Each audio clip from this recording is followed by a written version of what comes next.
as the gateway drug to the festival experience. When the sun goes down and the clock strikes 12,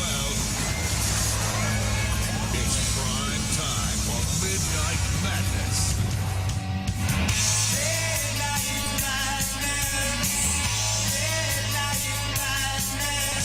It's quarter to 12 and I just got a strange feeling. It's the Midnight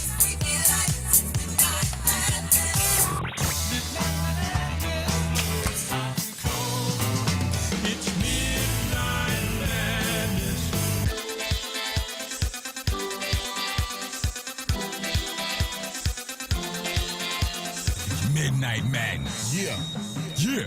Got this Midnight Madness. Midnight Madness. Midnight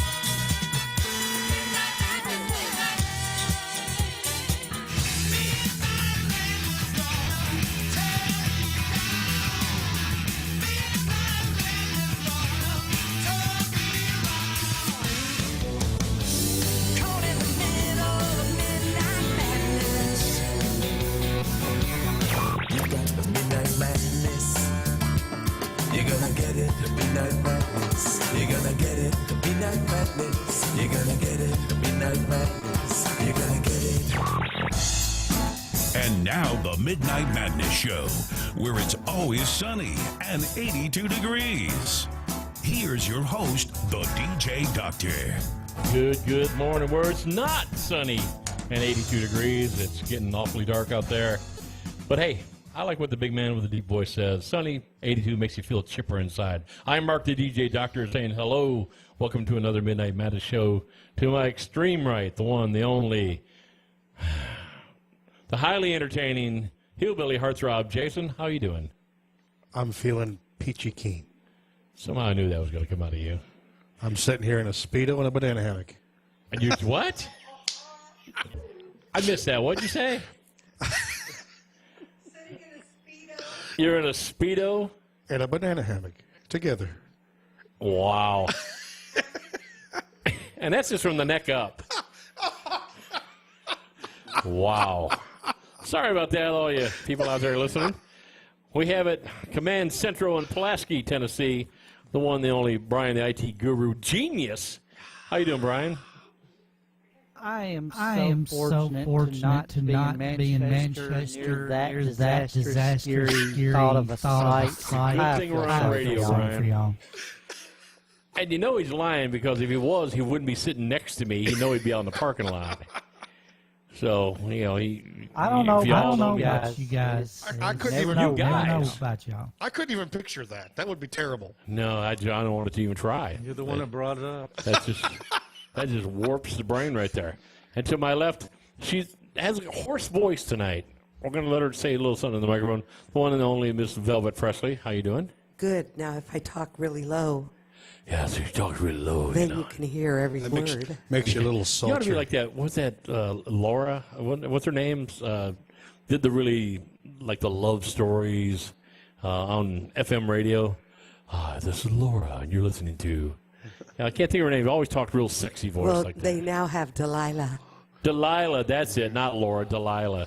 I wasn't even on the right. She's ready for the start the 1-900 numbers now. Yeah, I hear you. Hey, if you want to talk to Velvet, get your credit card out and. We do need to raise some money station.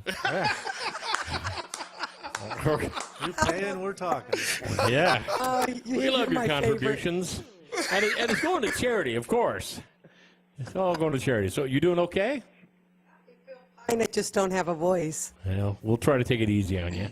And to her extreme left, the man with the voice, the one and only who brought in a review of a movie that we just can't even think and fathom about it. But Mr. Awesome Andy himself. How you doing, Andy? Oh, great. Wonderfully back, you know. You brought in a movie about Titanic 2. Oh, yes. I mean, I was on my way, you know, sipping on a Glacier Freeze Gatorade. And which reminded you of Titanic 2. Which, when I looked down, I noticed, you know, that there was this movie clip. What a and, segue. Can we, I mean, really, if you think about it, a Titanic 2, and yes, this is true. This movie is coming out. What's the storyline? We know how the first one ended. Yes. really, this here, It's a Twilight Zone type movie. it is real, and apparently, you know, Jack is discovered again. They go back down to the same. There you go. They go back down to the bottom of the ocean again to find the pendant that Pearl had lost or dropped into the ocean. Apparently, and when they get down to the bottom of the ocean, they discover Jack's body frozen in a capsule, and so they resurrect Jack's body and bring him up, and then through cryogenics they defrost Jack, and apparently he comes to life, and then Jack comes back into modern day time, and he's looking for Rose and realizes Rose is gone, and the premise is about the fact that Jack is back. He is How in alive. the hell did he get in the capsule? I mean, he was on the bottom of the ocean. They cut him out. You know, he was down there in a frozen block. I think And- that's what I'm and- going to and- miss. Can I get what he's drinking? Yeah. He's got a Glacier Freeze. A He's glacier, got one of the yes, brain a glacier freezes right now. freeze Gatorade. I'll take and 2 of those. I'm staying away from him myself. That's what it makes you do. Anyways, if that movie comes out, don't waste your time going and see it. It's stupid. So sorry for all the people that put that into their budget. I planned on going. Yeah, well, I'm going to go see it. I'm sorry, I like that clown craziness, it. But I'm going to tell you right now, You kind of remind me of one. I kind of, especially when I get the hair down. All I know is, you see these things like Chucky movies, and all of a sudden you got all these guys dressed up as Chucky scaring people like in England and stuff. All I know, if you're dressed up like Pennywise from It, and you jump out of a manhole cover and you're in front of me, you might get hurt. I'm not going to run. exactly. You might wish you didn't do that. And one of these times we're going to see that on YouTube, where the guy's going to jump out. Have you seen it yet? Now they got some kid going, "Sir, can you help me? My thing went down. My little boat went down the manhole cover, and I can't get it." So they go over to the manhole cover, and the guy jumps out, looking like Pennywise from the movie. And so it scares people, and they take off running. I ain't running. And what you're going to see is he jumps out of the manhole, and the next thing you're going to hear is bang. The end. The credits roll. Short movie. You know, down in McMinnville at our theater, we actually had the clown. The clown was present. Sitting in the crowd, wasn't he? He was in the crowd. He was going around. Yeah, I heard and people were freaking out over that. it was great. I mean, I have Yeah. to admit that the feeling in the theater was awesome. See, what they're trying to do is they're trying to go back, and for some of us that are older, I'm probably the oldest one in this room, but go back into the 70s. You remember when? A lot of people can't remember the The sound. Exorcist. Nobody remembers the 70s. Yeah, I hear you, dude. I thought that was a movie. Back remember The Exorcist came out. They couldn't even play the theme song on the radio because it conjures up demons. And then people they had ambulances in front of movie theaters. Talk about hyping up a movie. Well, I think they're trying to do the same thing with It, trying to really hype up that movie. It was a good book. It was a good movie the first time around. I just don't see why we got to keep reanimating all these movies. But I will go see It. I will. Titanic 2, flush that thing down like it needs to go. But sorry, Andy. I'm sorry. We're not going to have a book review or a movie review with Andy if he's going to be doing that. So Not much anger around here, is there? no, What you got, Brian? I a heard him bit. over there moaning. I just said, Brian, you wow. okay? Wow. Flush Titanic. Flush Titanic 2. I like the documentary and the whole thing about the real Titanic. I find it interesting how people act in sad and tragic times. I thought that was it's a unique story. You don't need to make another movie having some guy frozen from the Titanic. Let that go away. Chris, if you're still listening out there in New York City, if you haven't turned us off the air yet, or your people, we want to thank Chris from HeatFMRadio.com. Speaking of Chris, Talking about Chris, he just had a birthday.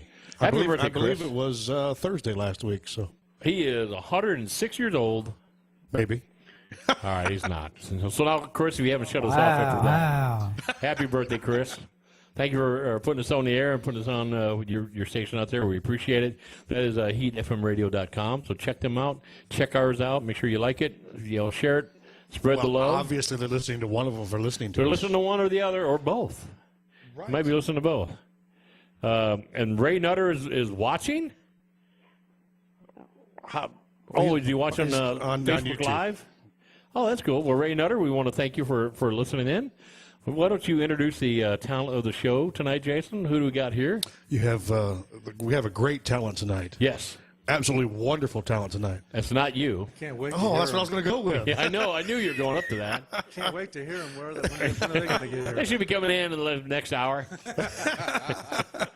We have Mr. Bob D. Young with us, and he brought another gentleman with him. I'll let you introduce your other That compadre. means you can't remember your friend's name over there.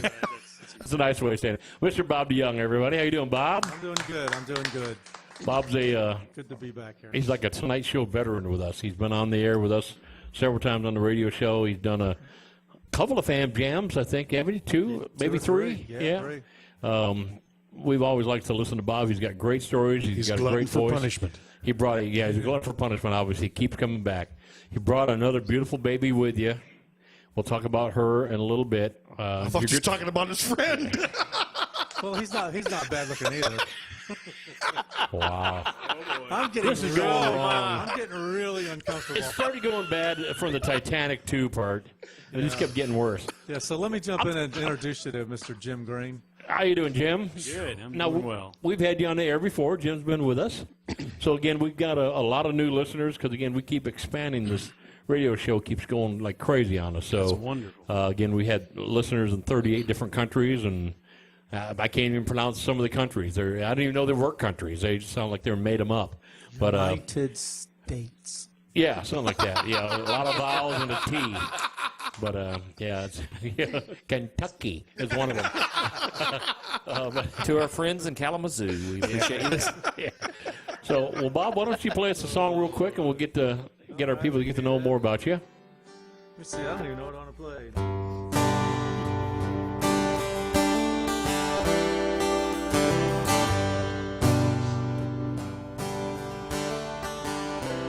See if I can remember it.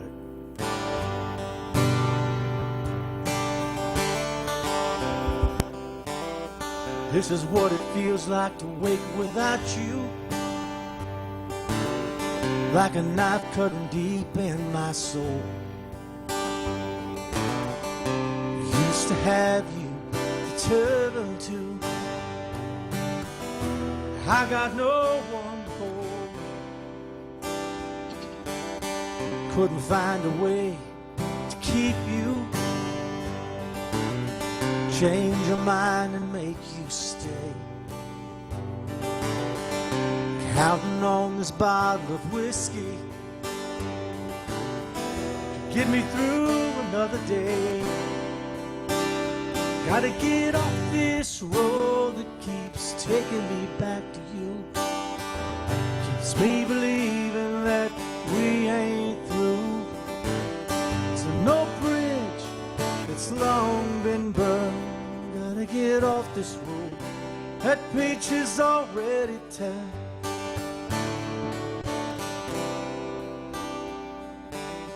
Been holding on to your memory, one memory at a time. Swear I can't remember you leaving me. I can only see the good times. Gotta get off this road that keeps taking me back to you. Keeps me believing that we ain't through. So no bridge that's long been burned. Gotta get off this road. Gotta get off this road. That page is already turned. Already turned.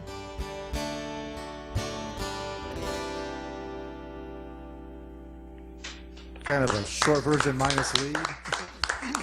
And I should throw out a thank you. Co-wrote that with Dave Gibson. With Dave Gibson? I haven't played that in a while. Can't believe I can remember it. How's Dave doing? I haven't heard of him out doing much. Is he out and about? I haven't heard from. I know that I think he has. I heard he has 2 or 3 cuts on a new Alabama release. Oh, really? So I would call that some pretty good news. Yeah. Too bad I didn't co-write those with him. Yeah. Well, we wish Dave Gibson all the best. I haven't seen Dave probably 2 years when he came over to the old Family Music Center.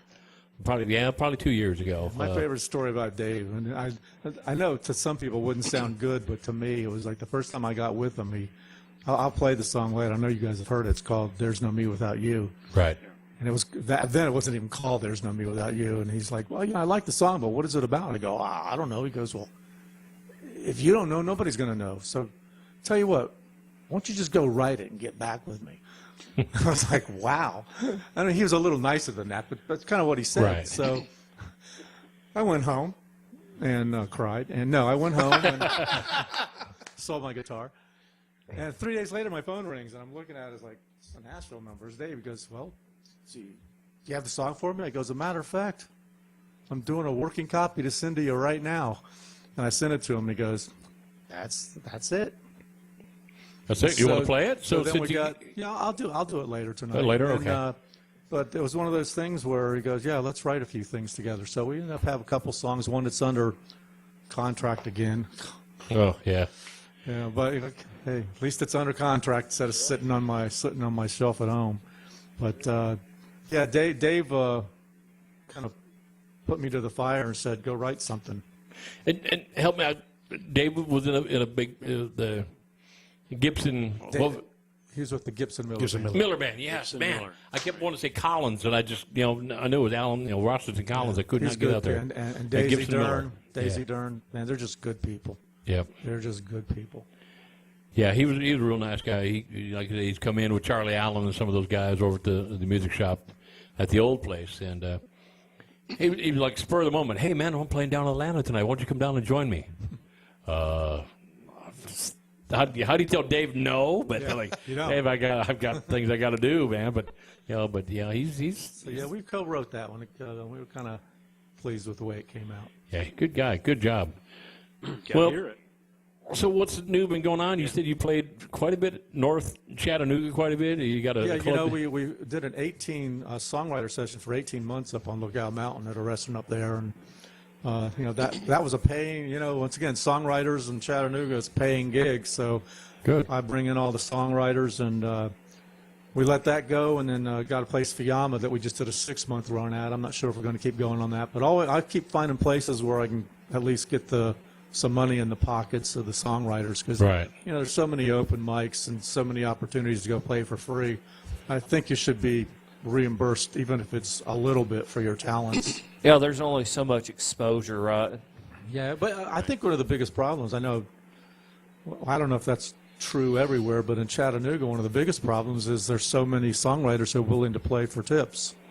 Yeah, that's with anything, any band right and now. when you do that, I know that one of the people I brought to play at Fiamma went back up the next day and said, "Hey, I'll play for tips if you want." I'm like, "No, you're getting paid."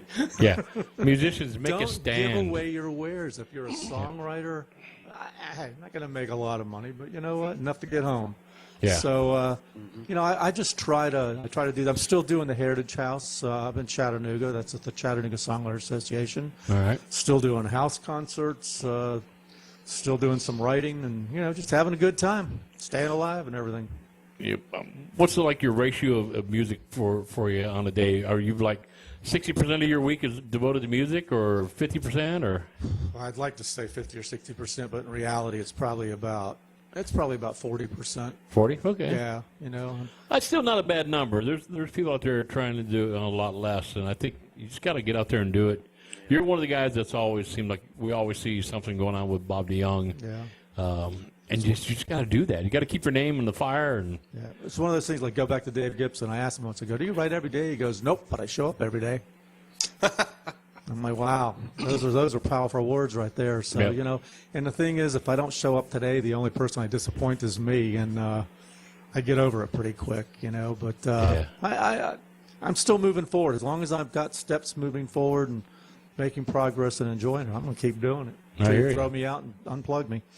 well, let's not unplug you. Let's talk about your little baby that you brought. First time I got to see this one here. Jim, how you doing? Nah, I'm doing fine.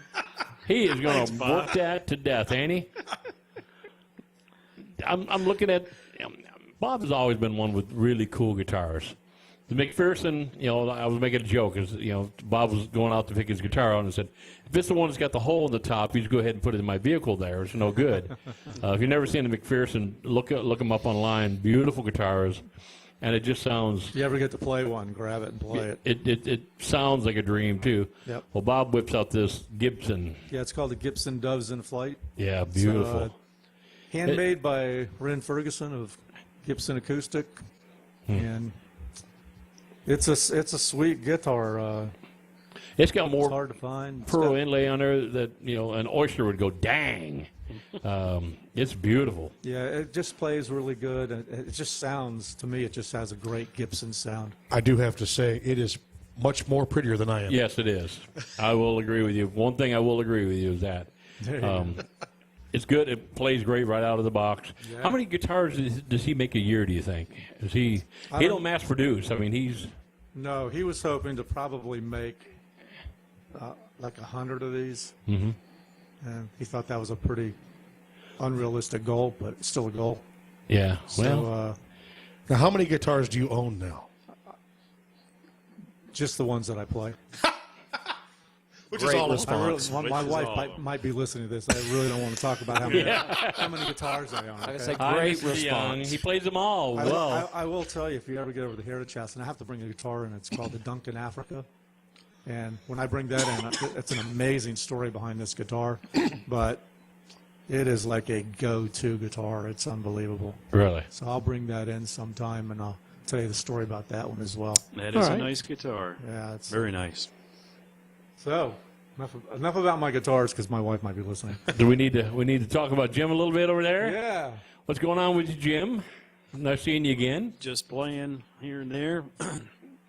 Just every once in a while, but see, did the Cornbread Festival this year again, so Okay. that's always fun.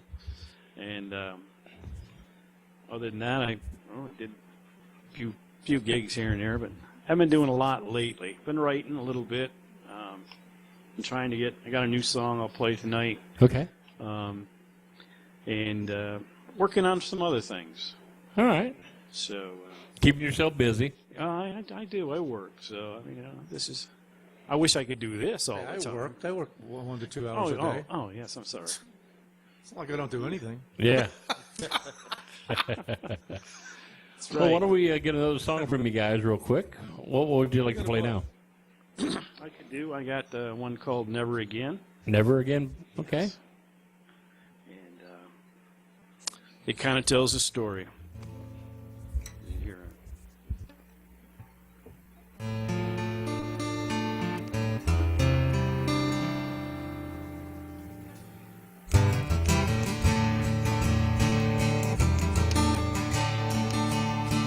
Got a cab up River Street to Joe's Cafe.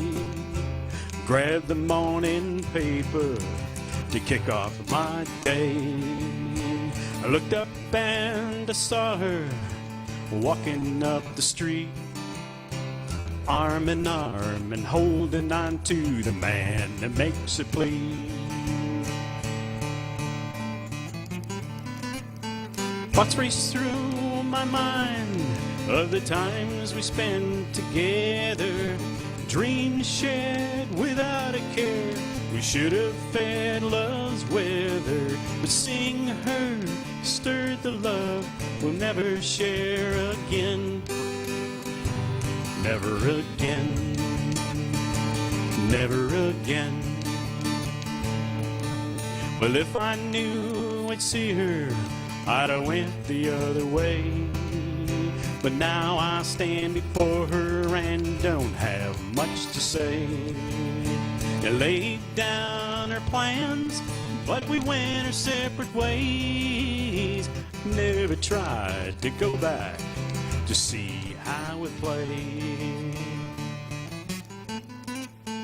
Thoughts race through my mind of the times we spent together, dreams shared without a care. We should have fed love's weather, but seeing her stirred the love we'll never share again. Never again. Never again.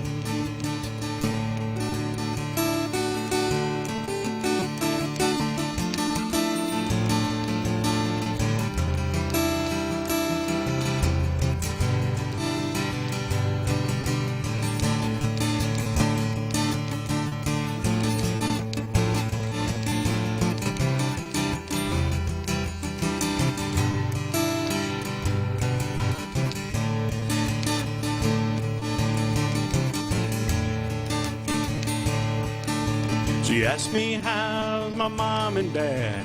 I asked her how was school, and she turned and introduced me as her partner when playing pool. Imagine that, partner when playing pool.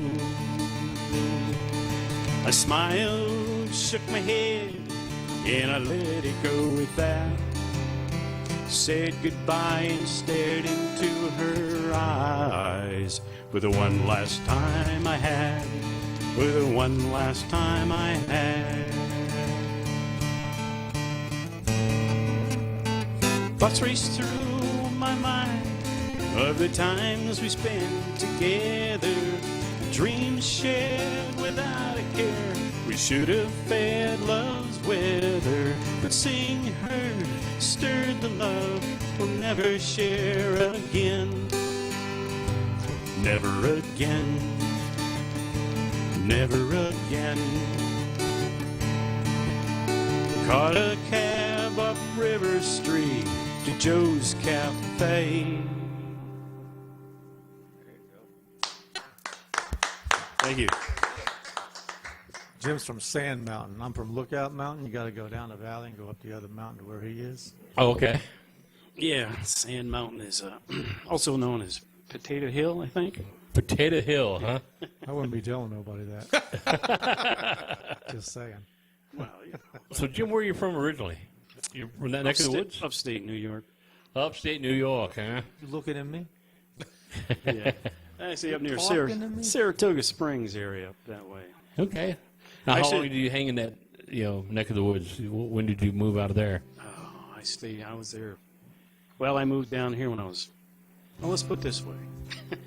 Doesn't want to show his age, It see? was a long time I was up there. He's doing his math in his head. Well, let me see how he can do this. He spent a long time up there, huh? A long You time. can't count that high unless he takes his shoes off. Is that Yeah. right? Actually, you can use Bob's toes. He's got sandals on. Yes, he use does. my I can see toes. his. Bob only got 7. One thing, I came from a little town up there called Greenwich, New York. Greenwich, And- okay. And it's also the hometown of Hal Ketchum. Okay. So Hal was 2 years ahead of me in school, so got to listen to him before he became famous, and it was That's pretty cool. Was it a small town on a Saturday night?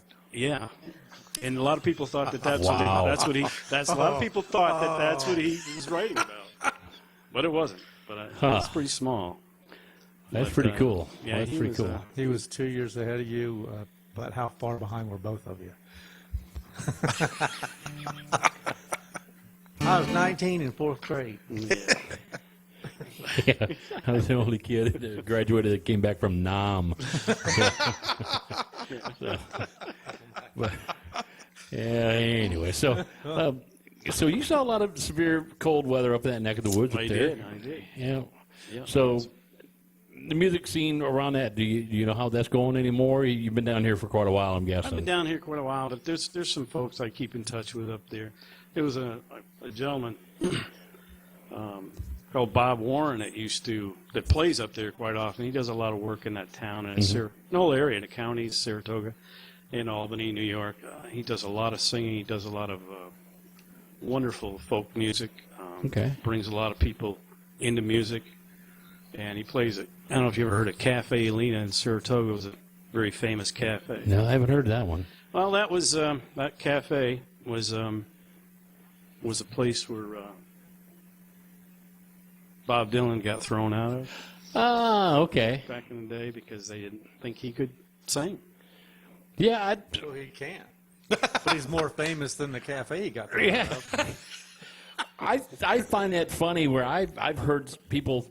I got a bad one and a good one. The good one was I knew a guy that was looking for a lead singer in a band out in New Jersey, and they put an ad in the paper and they introduced and interviewed and auditioned all these singers to come in and sing for his band. And the best one of the bunch was 14 years old. Said, "Dude, we can't have you in the band," but he's way far more talented. It was Bon Jovi. Oh, my. So he had the chance to get Bon Jovi in his band. Said, "Now you're too young, but you're really good. Keep it up. You might make it someday."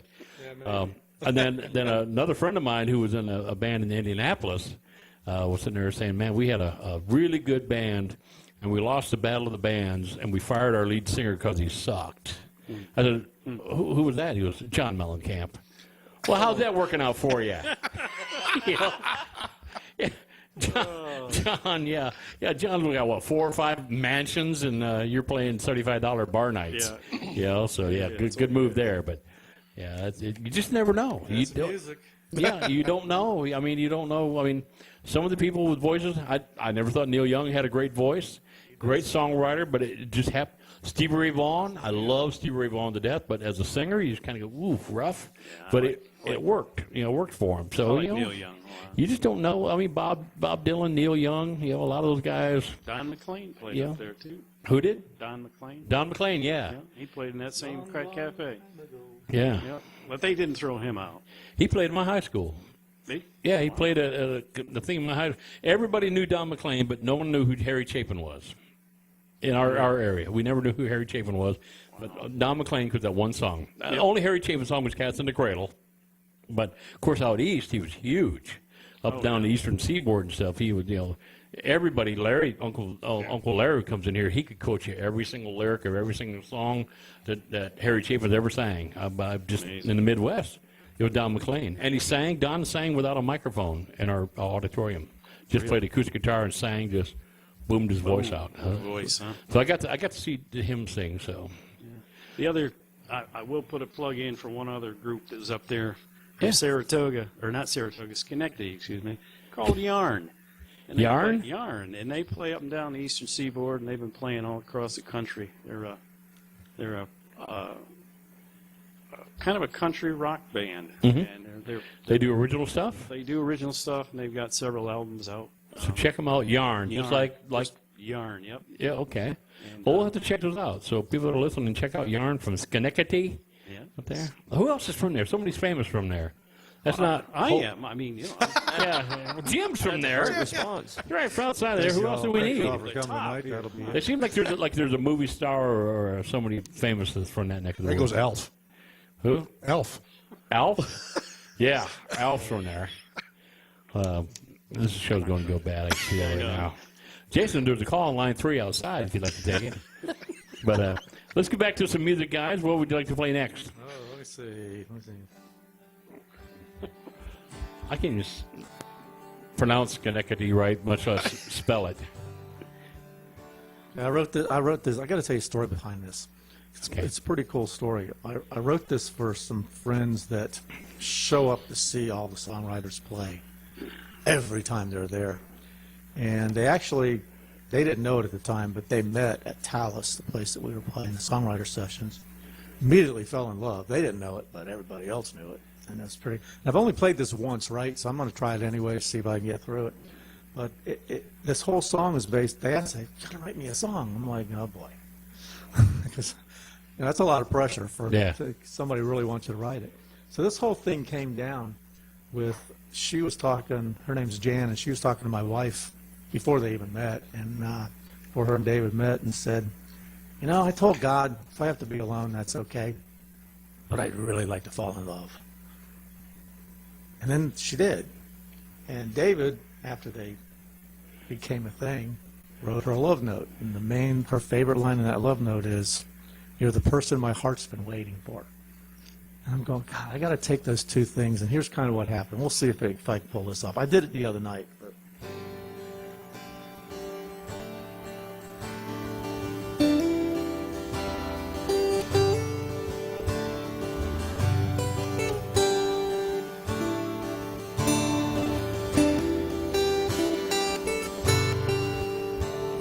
another day gone, still on my own. Let's try it again. Another day gone, still on my own. I could see the lights fading, another night all alone. It's a road that I've traveled time and again, alone in my lonely. Leaves me wondering when the person my heart's been waiting for will come walking through my door. I want someone to love. I want someone to love me. I feel you in my heart, see you in my dreams. Want to be the one to show you what true love means with hope and a prayer. Where do I begin? Alone in my lonely, leaves me wondering when the person my heart keeps waiting for will come walking through my door. I want someone to love. I want someone to love me.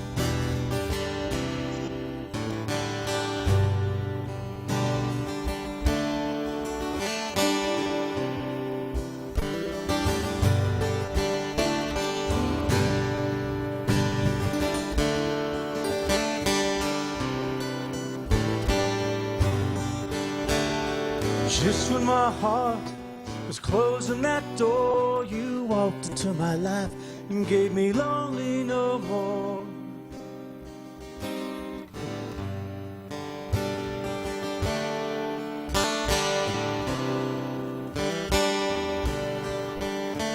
Straight from my dreams into my arms, your prayer that's been answered.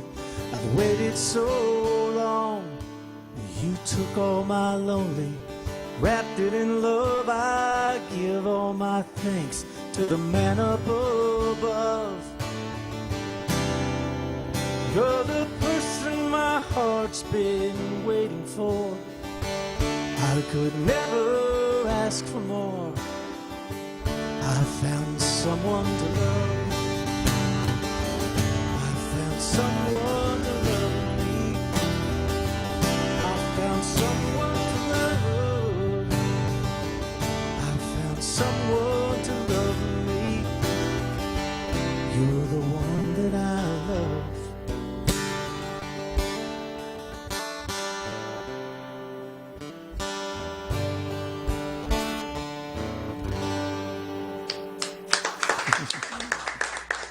Beautiful. Almost got through it. So, Bob, how old were you when you started getting into music? When did you get bit by the bug? I was bit by the bug decades and decades and decades ago in high school, and I played music for the first 10 years of my marriage. Okay. And then, interestingly, I quit playing music for 20 years. Oh, wow. I went into law enforcement and put my guitar away, and 20 years later took it out of the case and tuned it up. It's bizarre because my daughter never knew I played music. Never knew it.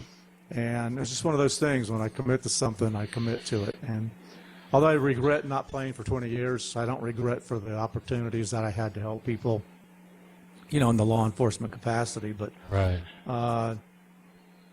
then just started playing in, you know, my room, living room, family room, whatever, and moved up here to Georgia and started running into people.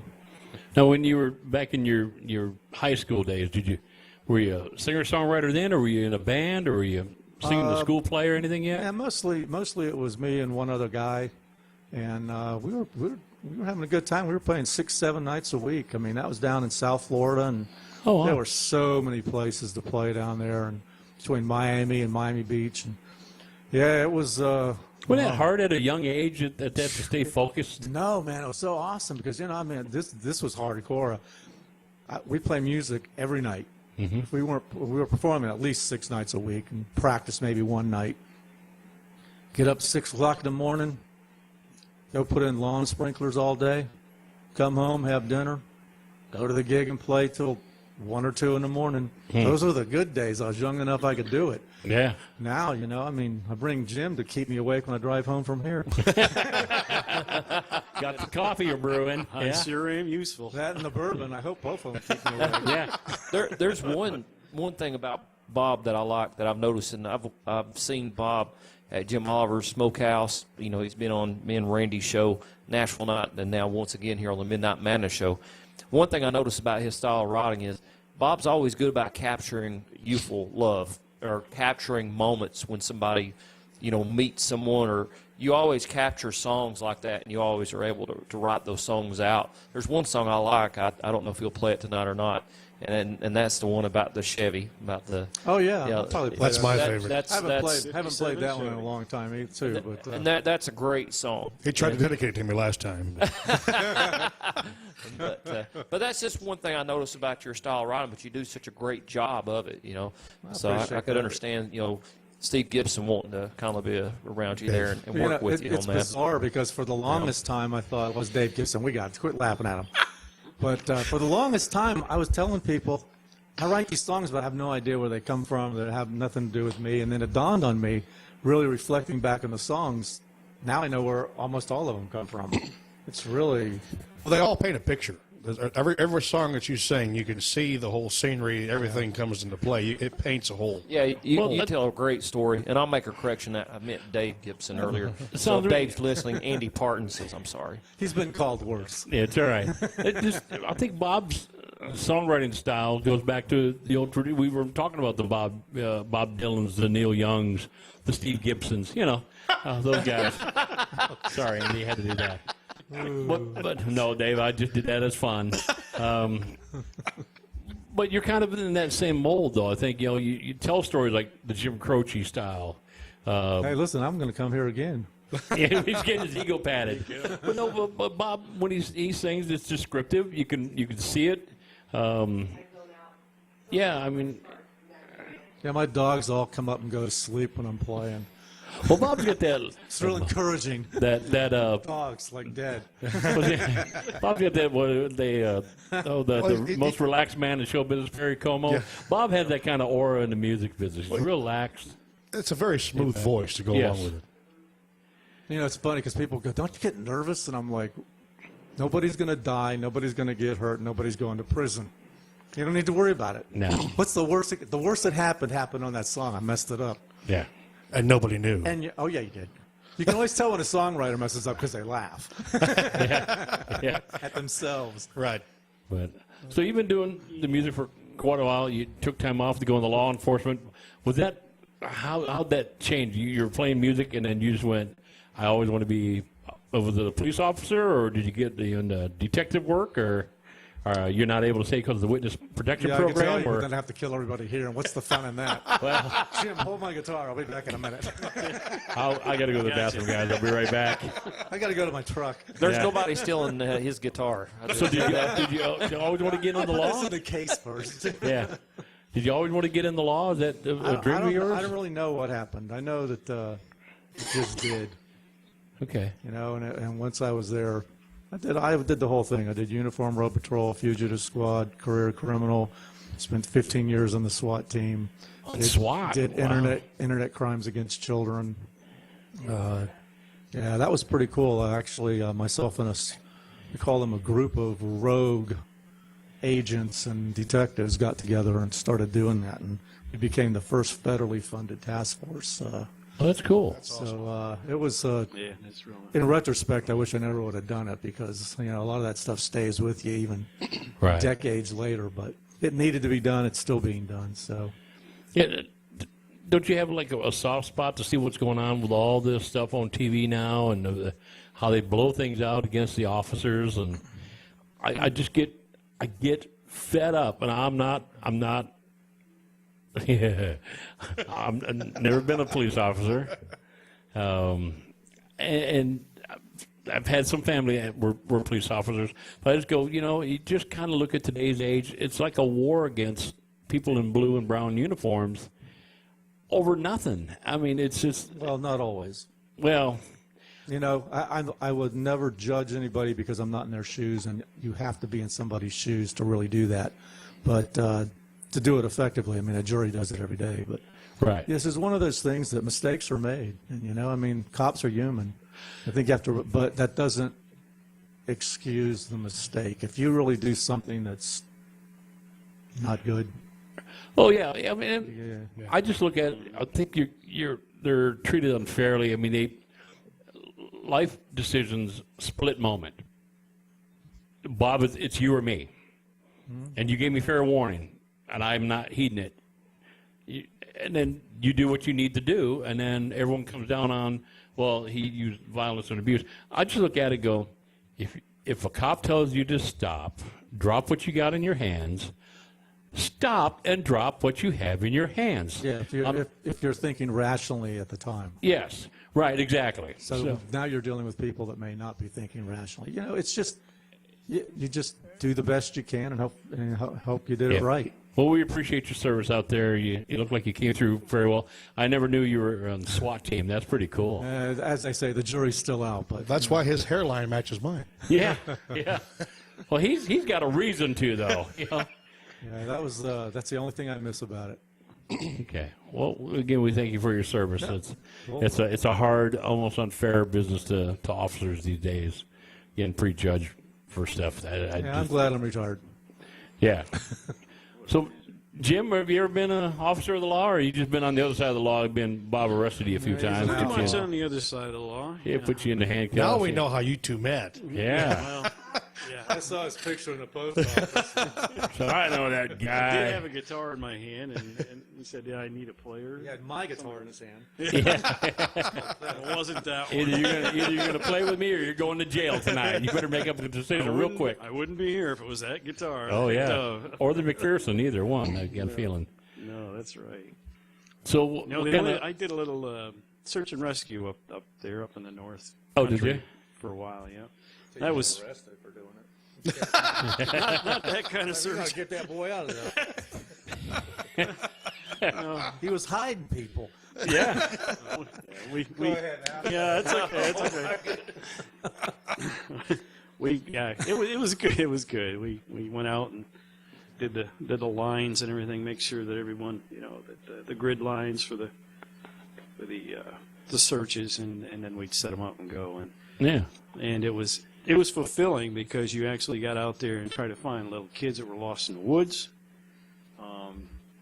That got, there's some 2-3-year-olds that wandered off with a 7-year-old, and all of them got lost, and we were able to bring and it's them not back hard in. to do in some of them backwoods areas. It's not. In some, people are going to panic. Yeah. Immediately, the parents are just going ballistic, trying Oh, to I figure can out imagine, what to do. And when they went, it gets towards night, then it all of a sudden it gets pretty scary.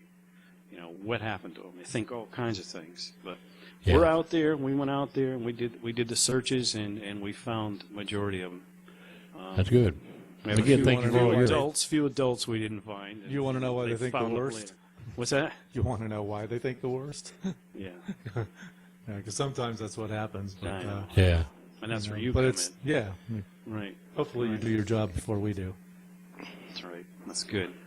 Well, it was nice that both of you doing the right things and doing some cool stuff. But it's nice that you got back into the music and you're kicking the therapeutic side out now too. Do you find that therapeutic to you after what you kind of gone through? Is there a bad night you reminisce of an old day back 15 years ago whenever you're in, and you go, I just need to get the guitar, I'll get that out of my head? I don't really do that. I mean, No? I put all that stuff away. Okay. And occasionally it might come out, but I have a switch I can just flip. Well, that's good. Yeah, I am a man. I'm the alpha male. Wow. Yeah, but there really is a switch that I have, because I could go from, some type of child exploitation investigation, and 15 minutes later we're into a hostage rescue. And then you have to go, and you just have to go back and forth. So I just had this switch I could turn on and off. And because, the child exploitation stuff was pretty hard. Right. Oh, yeah. I know there's more and more of that going on, and I don't know. I guess if the punishment would be a little harsher, I don't know how harsh you could get, but I mean, you got to stop. Oh yeah, but here's my whole point: like abduction of children. Even if you get the child back alive, of course, they're going to be stressed for the rest of their life and all that. Being abducted, and the parents are going to be every time their kid doesn't answer the phone now for the rest of their life. They can be 80. And Ma calls and they don't answer the phone. They got abducted again. It's stress for the rest of their life. I just say you give the guy that did that, you give it to the custody of the parents for the rest of his life. And there's more. I have more ideas about that, but that's all I'm going to be on the air with and say live. But I think you should be awarded. The parents should be awarded custody of that person. You're mine now for the rest of your life. I can't kill you. But you're mine for the rest of your life. As long as you live, Well, you're if, mine. if we did our job, they pay a pretty hard price. Trust me. Yeah, that's good. That's good. I ain't even gonna go there. I played shows in places when you did your job, when those guys got put behind bars, and the looks in their eyes, they're gonna do it as soon as they get back out, and that's what just irritated me to death. I'm going, why are we playing in front of these guys? But hey, it was a gig, and we did our best Johnny Cash stuff, and did that Captive thing. audience. Exactly. That's true. 4,400 of them. I never played a gig where you had armed guards on both sides of you and in the towers outside, and you're going, are we getting paid to do this? Guys, I mean, there's what, 12 guards, security guards, and there's 4,400 inmates. Yeah. See, Jason, you do I don't have an think that's gonna audience out happen. there. Yeah, thanks. Yeah. Oh. That's Jason can start playing the prison gigs. You gonna play that prison song? yeah, Jim, play us Jim, a you song. got a prison song for us? Make it a segue. Wrap this thing up with us. I'm starting to get I depressed. do not have a prison song. Now have a prison song? Well, I'll make one up. Make one up on the spot. I do have one that's it's called Just Wait, and it's actually a twist on. You know, a lot of obviously we're always a lot of songs written about the military, about men going overseas, and, fighting for a country and not coming back, and Right. there's a lot of songs about that. Well, this one's actually about a woman. okay. So Bob's doing an audible. he's telling me. Anyways, yeah, it's so it's called Just Wait. Okay. Just wait a minute. Just wait while he I'll puts get the my capo on. capo on. Yeah, Jim was putting the capo on fret number 2. It's a black Kaiser style capo. Golf clap, everybody. Okay, here we go. Just wait. Whoops.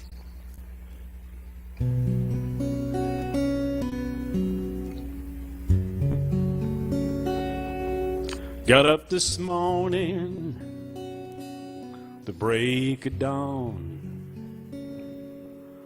Guess she was on my mind while putting little Katie's breakfast on. 'Cause I caught myself humming her favorite song.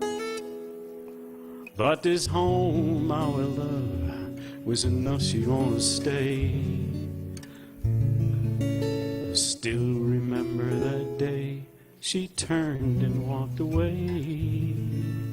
She said, I know I wouldn't go, but I feel it's my duty to serve this country, and it's so strong. She said, just wait till I come home. Just wait, baby, till I come home.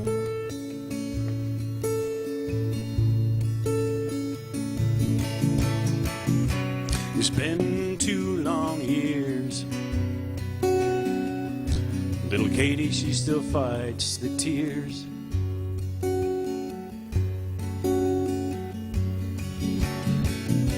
And thought her mama was coming home.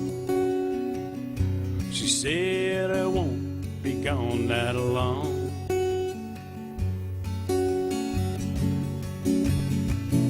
She could not turn away another tour of duty, it clearly seems. She said, you know I wouldn't go, but I feel it's my duty to serve this country, and it's so strong. She said, just wait till I come home. Just wait, baby, till I come home.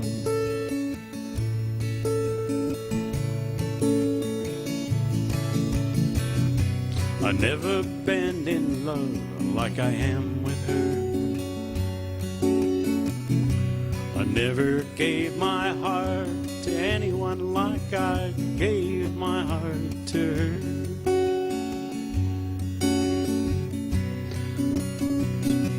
We lived a life free to choose. I guess it's just life. Some you love, you will lose.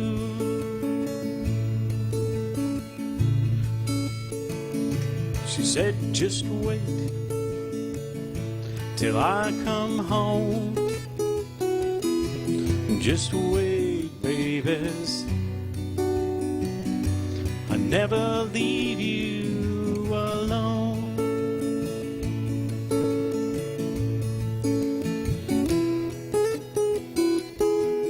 Just wait.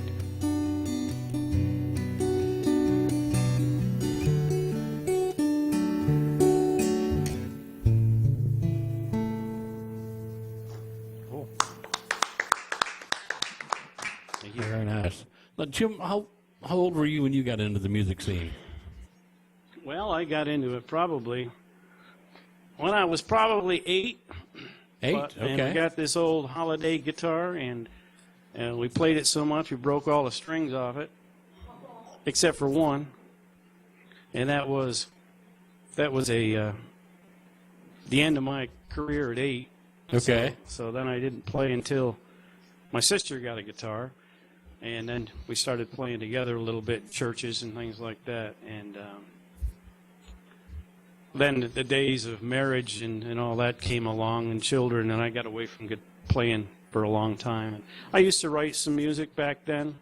It was all pretty much folk music, because that's where I was pretty much brought in with some of the folk singers up there, and so it was fun. And I remember going back and finding an old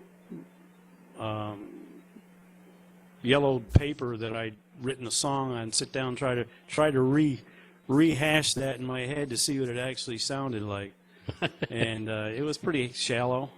It was all about me. All about you, huh? Yeah. I need to write one like that. All about me. How old were you at the time with that one? You remember? Were you young? Was that the? Well, when I wrote it, I think I probably was about 15, but when I pulled 15. it up, I think I was probably about 28. So Wow. yeah, it was and so no, I don't sing those anymore. Okay. So I decided I'd leave all that behind and start over again.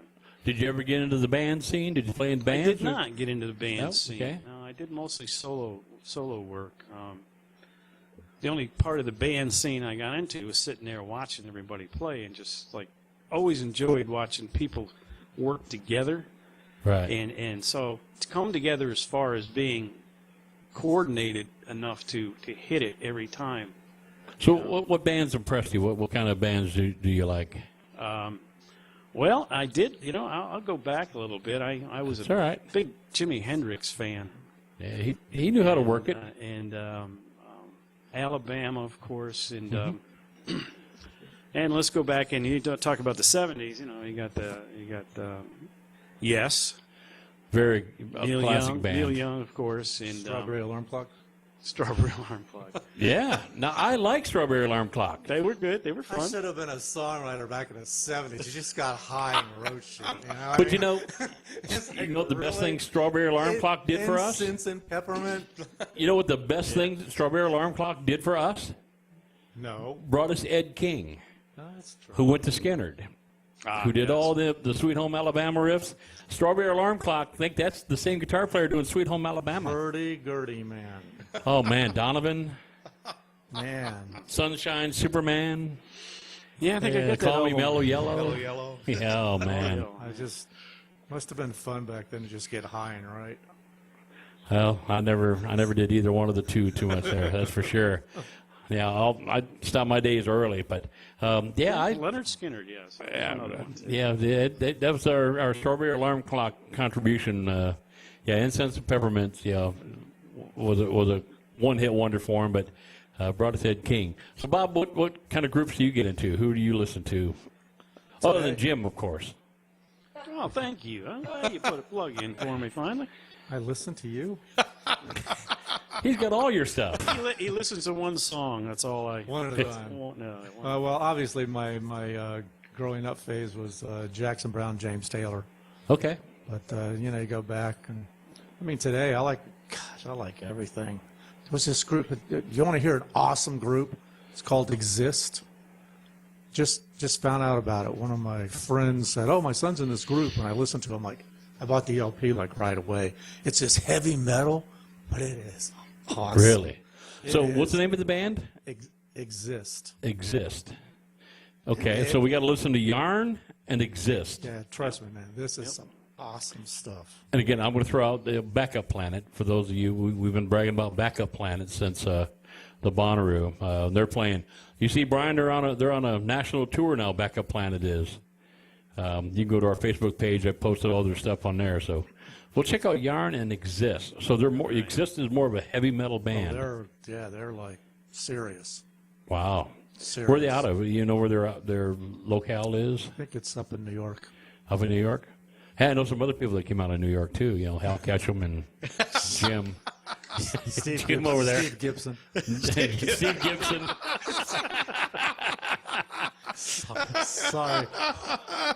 More people know Steve's better known brother, David. Yeah. Do you see me talking? Yeah, no.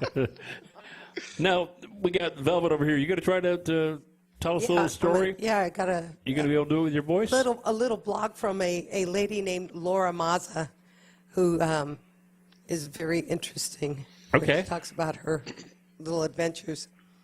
So she starts out, this was on September 13th, so it was not that long ago, a couple days ago. She said, "Today I saw a mouse in my son's room. A mouse. Stuart Little had decided to come into my house and set up camp near my son's drawers. Not his pants, American people, his clothes drawer thing. I saw it and I froze. And it was kind of freeze that you feel when you shouldn't even breathe, where your air escapes your lungs. I'm trying to find my pulse again, and when my daughter decides to strut into the room with her toddler swag, I scream, 'No!' And it wasn't just any no's, it was the loudest no I have ever made in my life. So I shut the door and I leave little Jerry, Tom's mate, to his own devices. I decided to call my husband because there's a mouse in the house. And where there is a mouse in the house, other than blowtorching the house down, there isn't much in a way of rational thinking. He answers the phone and I say, "Mouse." I stutter because I'm effing terrified. I'm not going to say the word. I'm sorry. Good job. I'm effing. This is no Mickey Mouse, okay? This is Ratatouille, but smaller, and he isn't making some delicious soup.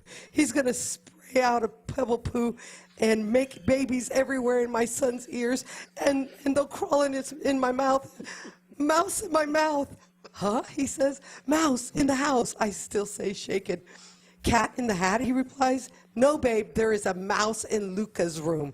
You need to come home now and take it outside." "Oh, bub, you just take it outside or kill it." Kill it? Obviously, this guy hasn't seen the movie Witches, where the witch turns into a mouse after eating the soup and gets stomped on by the chef and green pus sprays out. "There are little children in the house. Your children. You need to come home. I can't save them." He laughs. He thinks I'm joking. This face isn't joking. This face is scared that this mouse is going to radio the rescuers and call the other mice friends to come and have pebble poo party orgy. Not on my watch, Mouse. Not on my watch. But of course, he can't see my face because he's on the phone. Okay, I'm being serious. There's a mouse in the house, and I'm freaking the F out. I actually did swear, but I'll try and be cool in the post. Pretty sure I called the mouse the C word. Cat? Yes. Thank you. "Where is it?" he asks. "In Luca's room." "Where?" "I don't know." My name is Luca. Yeah, "I don't know. I'll open the door." I open the door slowly, inch by inch, in snail speed, so slow I can hear my husband asking if I'm still there. And it's there, in the same spot. "It's dead." I shut the door. Oh my Lord, the mouse is dead. I have a dead mouse in my house. I start to cry a little bit. It's dead. It never had a chance to live its life. Babe, just go scoop it up with a piece of paper and put it in the bin. I have to go to a meeting. So I hung up on him because obviously I'm alone in this. I'm alone and I need to be brave. So I take a couple of swigs of whiskey and say, okay, Laura, today is the day you will fight your biggest fear in life and remove the dead mouse from your house. I said it about 10 times in the mirror before I slapped myself a few times, before I bolted down the door and went in charging like a knight in shining armor with a piece of paper, screaming like a warrior woman I am, and charge up to this dead mouse in my house. And I realize it. It's not a mouse. No, not a mouse at all. It's a tiny leopard, a tiny toy leopard. I nod to myself and say, we shall never tell a soul about this. My husband got home 4 hours later and asked me how it went. I said, I handled that shit. Well, now the mouse is out of the bag. All right, that was Thought I was listening to 9.3 Public Radio. Yeah. I love you too, Brian. Now, I do have a mouse story of my own. Back when I lived in Wisconsin, we had a beautiful 2-story with a full basement old home in one of the worst neighborhoods in the entire state of Wisconsin. The field next to us was about 4 foot high, needed to be bush hogged down. So we got field mice all the time coming to our house. Constant battle trying to get these mice out of there. It was constant. So our whole thought is, let the mice take over. We're just going to move. Well, in this old house, as you go in the front doors and you go to the right, you go up the steps, there's a landing at the very top. Well, you can only turn left at the landing, and you walk into 3 bedrooms and a bathroom. 2 bedrooms on the right, bedroom on the left, bathroom straight ahead. I'm in the bathroom. I'm shaving. Out of the corner of my eye on the landing to my right is a mouse staring at me like it has a plan. And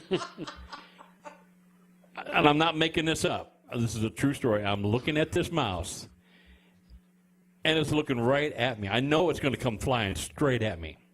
So calm, manly, I grab my plunger, and I man the plunger. It was like an actual plunger? It was a regular old toilet plunger, yes. This is old time. It was an old toilet plunger. And the mouse takes off. I mean, he is coming at me like 90 miles an hour.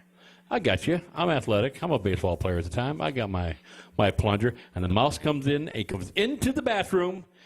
Wham! I hit the plunger right on the floor, right on top of the mouse. Boom! Then I sit there and go, now how am I going to get him out of there? So I sat there for a minute with the mouse and the plunger, and I'm going, now how am I going to open this thing up and catch him? Because as soon as you open it up, you know he's going to fly right back out there and hide. I figure out a little plan with a wastebasket kind of problem. I pull open the plunger, no mouse. Penn and Teller would have been impressed. I have no idea what happened to the mouse to this day. But I hit that thing square on, man. I saw that mouse go right in the plunger. Pfft, he's gone. And that's where we got the story. Is that a mouse in your pants, or are you happy? Or are you just happy to see me? Be here all week, try the veal. I am not a rodent fan, much at all. Okay. What fan? Rodent. Oh, I thought you said potent.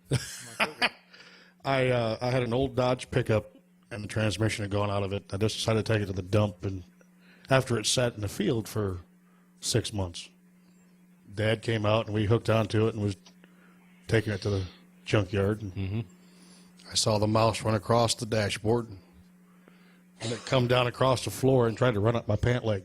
Ooh. And, of course, I'm paying more attention to what's happening down by my feet than what's happening above me. And then there was music and rainbows. I'm stomping on this mouse and swerving all over the road. I'm glad it was gravel. Oh, man. Oh, man. Dad said, I wonder what the heck he was doing back there. It's Brian's turn. Mouse story, Brian. Brian, you got a mouse story, don't you? Let me think. Yeah, Yeah. Go ahead and fall down this rabbit hole, okay? About 3 weeks ago, Brian had a mouse take over his little area right there by the radio station gear, so kind of caused some havoc. Brian got that all tore right. everything down, had to start over. Any more problems down there with them, Brian? Nope. Got rid of. You showed him who's boss, right? Well, Bob, why don't we bust out another? I was terrified. I was like that woman in that store. I was terrified because they found some lint. Some lint. I don't know where they was going with it, but I kind of just feeling going to make a nest. And I was going to have like 1,000 of them or something. Thank God I got rid of them before that happened. Yeah, once you start getting a mouse issue, it's hard to get rid of. Call Orkin or whatever. Just go ahead and get rid of that, or just vaporize your house, get right out of there. But Andy's got a mouse story. I will tell you, there's only one other thing that scares me worse than a mouse, and that is one large spider. Now, yeah, I'm not wild about spiders. I'll guarantee you that. I'll tell you something. I know Velvet had been in Florida here, and she's probably come across some of these harmless spiders that are down in Florida, and I can't remember the name of them. Spiders the size of your head? Yeah, these are huge spiders, but they're harmless. And I can't remember the name of the spider. There's no spider harmless. You just look at one, you'll run into a tree. Closet spider, right? Oh, these are huge. I just can't think of the name of the species. Big as your head. But we had went down to visit my uncle in St. Augustine there, and he had a beach house there, and we stayed in the guest house, and he told me and my wife that we could come and stay there for the week, and so we traveled down, and we're thinking everything's just fine because here we are, Tennessee couple coming to Florida, and we're not thinking about these spiders at all. So it's about 11:30 midnight when we pull in, and we're ready. We're like, there it is. You know, this is like an oasis. This is great. It's right on the inlet there, the Manassas, right beside the ocean. We're like, here we are. We can relax now.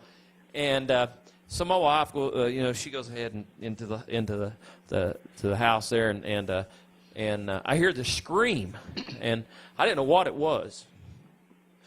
And so I walk in, and all I see is her and my daughters huddled up on the bed, and they wouldn't come down.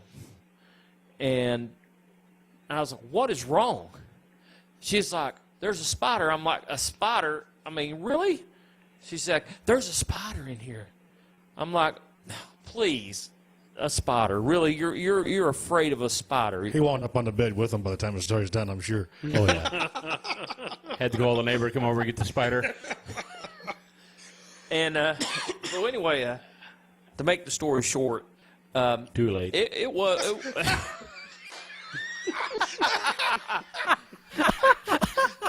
That's great. Go on. We ended up probably for the next 10 minutes, basically just all of us huddled on the bed at one time. Mm-hmm. I was right.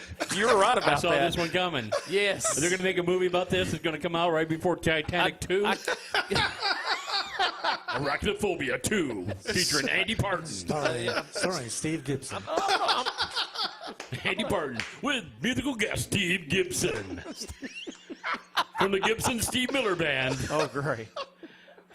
But I'm not kidding. I mean, I wish I could think of the name of the species, but here we are. I mean, the spider, I saw it. It came Aren't you out glad of the you floor, picked this night to come on the show, Bob? and it ran across the floor, and that's when I jumped up on the bed because I'm thinking, saddled it. I'm huddled up there, and I'm thinking, wait a second, I'm the man here. I'm right here with my wife, and so you threw her down on the floor. Threw her down on top of it. Because you could. Henry, show self-reliance, honey. Go get him. And she's telling me, like, no, wait. Here we are in Florida, and you're going to get down there, and you're going to find that spider. And I'm like, I'm thinking in my mind, I'm going to go find that spider, because what happened, it fled from in the room that we're in into the bathroom. And we knew once it went in there, you had all these drawers and cabinets, and there was no other way for it to go out except back Please to the room. tell me you didn't use the beach. You found him in your drawers, bad, really bad. Just like kitty litter. Yeah. You out there scratching in the sand. But I mean, so I finally got the nerve that I would go into the bathroom, into that area, and I would look for this thing. Mm-hmm. And and this spider, this species, is harmless. I've come to find out my aunt came out and they were they were laughing. She came out the next morning and we told her what had happened, and she kind of like just laughed. She goes, "Oh yeah, you're talking about the." And I just can't think of the name of the spider offhand. The T-Rex spider. It was huge. No joke. These spiders are the size of your hand, and she said they are harmless.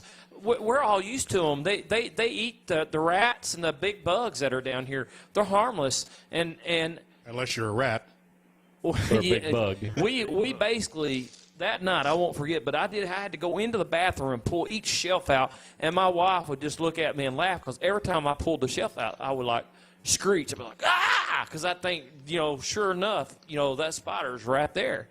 Well, apparently, it got away, and that whole night that we stayed in that beach house, and this was supposed to be our vacation, our getaway, we heard spiders, that spider particularly, between the wall go, the whole night. And something in the wall. Yeah. Thing. There's something definitely in the wall. It was a huge spider. And that whole night I was just laying there thinking, I'm going to wake up and this thing's going to be rested right on top of my face. That's right out of Aliens, happen. Right? Yep. Hey, Bob, you got a guitar in your hands? Could you play something for us? Save us quick. I don't know. That's gee, I wonder how it ends. Please don't play the Rockefeller song. Well, I'm going to do this Play because you asked play for it. the See, somebody's calling us right now trying to get off the air. It's like, hey, shut up.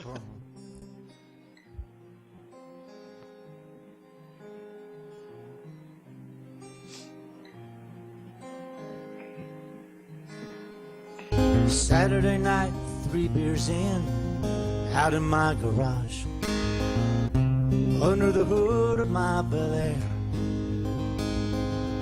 My girl walks in, gives me a look, a smile I can't resist. I say, baby, you don't play fair.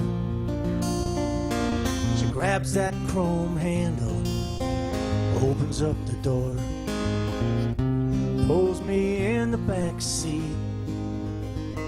She says, sit back, I'll ride.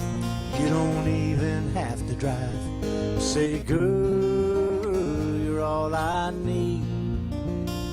Now I'm reeling from this feeling, 'cause I love her wild side. There ain't no mistaking why I'm shaking deep inside. She's taking me around the world right here where we lay. Got a 3-beer buzz and making love in a 57 Chevrolet. Nothing better than a 3-beer buzz and making love in a 57 Chevrolet. She falls into me, lets out a sigh. My hands tangled in her hair. I kiss her here, I kiss her there. I know it drives her wild. She says, boy, you don't play fair. Now I'm reeling from this feeling, 'cause I love her wild side. There ain't no mistaking why I'm shaking deep inside. She's taking me around the world right here where we lay. Got a 3-beer buzz and making love in a 57 Chevrolet. Nothing better than a 3-beer buzz and making love in a 57 Chevrolet. Ain't nothing better than making love in my Chevrolet. Very nice. That could be right. Yeah. That car's got a big old back seat. Bob, did you have a 57? Did you I have a Bel Air. Oh, do you? Yeah. What color? Did we not go over this? Oh, this is the red one? Yeah. The red one, okay. Hello. By the way, McFly. But by the way, This was off the air, yeah, okay. I need to tell you that that song was co-written with Mitch Collins from Chattanooga. We'd written a lot of songs together, and Mitch Collins, I brought him here last time I was here. Yes. I met Rich once. Mitch, Rich, whatever it was. Whatever, Steve, Dave. Steve, Dave, yeah, whatever. Steve. We call him Steve. Jim, Hal. Glad you brought Steve with you. Jim, Steve. Well, we want to thank Steve or Chris from HeatFMRadio.com for listening to us, for putting us on the air. If he hasn't shut us off already by now, he's probably going, what did we get ourselves into with this WFMC Jams group over here? Again, we bring you live entertainment. We got singer-songwriters. That's our forte is honest, good, original music. That's what we love to hear, and Bob's one of the best ones out there doing it around here. We love to hear Bob come and tell the stories. Some new stuff kicked off from Bob, so it was nice. Are you going to do the one about your daughter's wedding? Are you going to be able to do that one? Yeah, I could do that. Okay, because that's one of my favorite ones. So, Jim, why don't we get a song from Jim? Have Hal do Small Town Saturday Night before we get out of here. Yeah. I don't think your other guy's showing up. Yeah. I don't think Hal's going to be here either. Yeah. Hal's not making it tonight? He's not making it tonight, no. And what about his brother Al? Al? It's just a joke with He's names actually got tonight. a brother named Frank, and Frank's a pretty good guitar player and singer, too. Okay. He's very good. What are you going to play? I'm gonna What play- tune you got? Okay, I've got It's All About Now right here. It's All About Now right here. Oh, okay, that's not the one I wanted. Bob said that's not the one he wanted to hear from you. What's the one that you do that it goes slowly down her hips? Oh, that one. You remember that a one. long time. That's Bob's favorite. That's one of Bob's favorites because he likes the hip thing. No, and all that Cantino's stuff. Laredo is one of my favorites. Yes, we'll do that one next. Okay. But it's all about here right now. Okay. It's kind of a beach song. All right.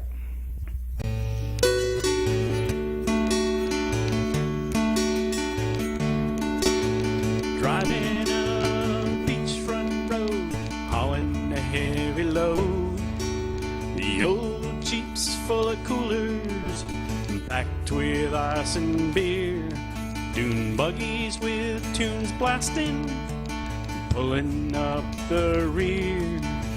Find a place to settle in with shade this time of year. An afternoon of sun and fun, it's all about now right here.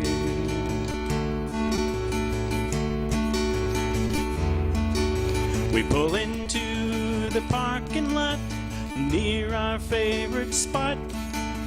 We unload the coolers, you say it's getting hot. You toss your hair and smile at me and say, pass me another beer. An afternoon of sun and fun, it's all about now right here.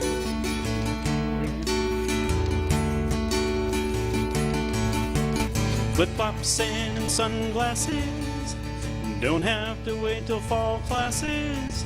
The gang's now all here, surf, suds, and beer and you.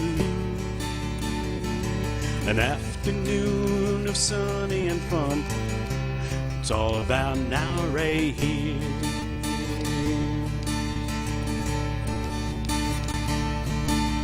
Walking by the party pier, we stop and buy our favorite craft beers.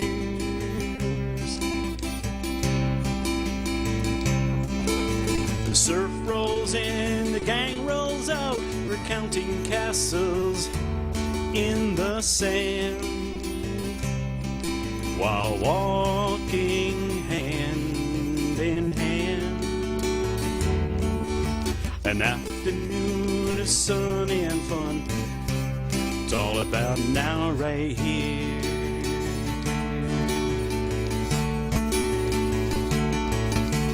Flip-flop, sand, and sunglasses, don't have to wait till fall classes. The gang's now all here, surf, suds, and beer and you.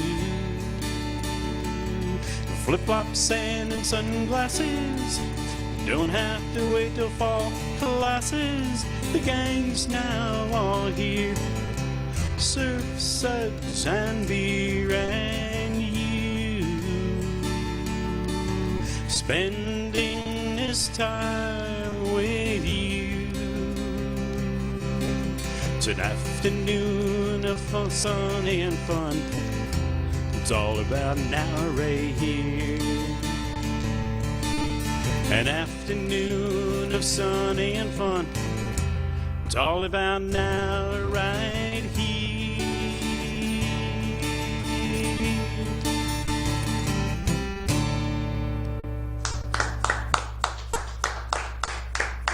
Thank you. Very nice. Thank you. That's Now, when you fun start song. writing your songs, do you does it just come to you? Do you hear someone say something that becomes a hook in your head? Do you preordain kind of what you're going to write about, or is it just kind of shotgun to you? Well, a lot of times I'll be sitting on the couch in the dark, and I'll be sitting there with my guitar hugged up to my chest with a glass of wine, 2 or 3, 4. And all of a sudden, things just start to come to me.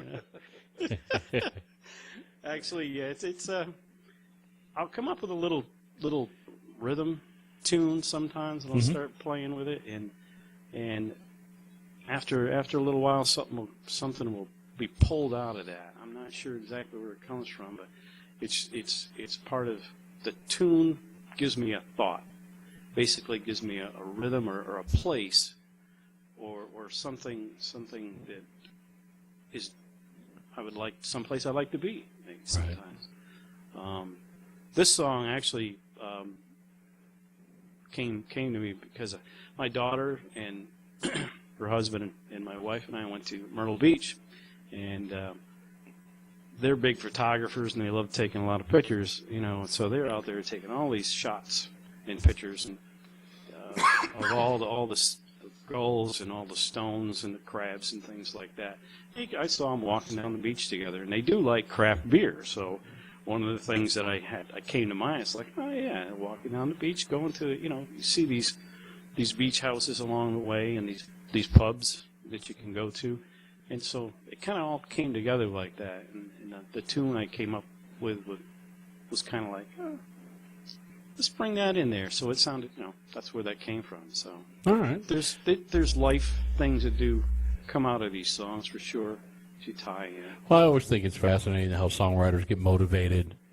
A lot of people don't realize the band Rush is known for their three-piece rock extravaganza of music and stuff. Neil Peart's one of the best drummers to ever walk the planet, bar none. But he doesn't write any of the music. The bassist and guitar player, Geddy and Alex, do all the writing of the music. Neil is the one who writes all the lyrics. The drummer writes all the lyrics to the songs. Oh, okay.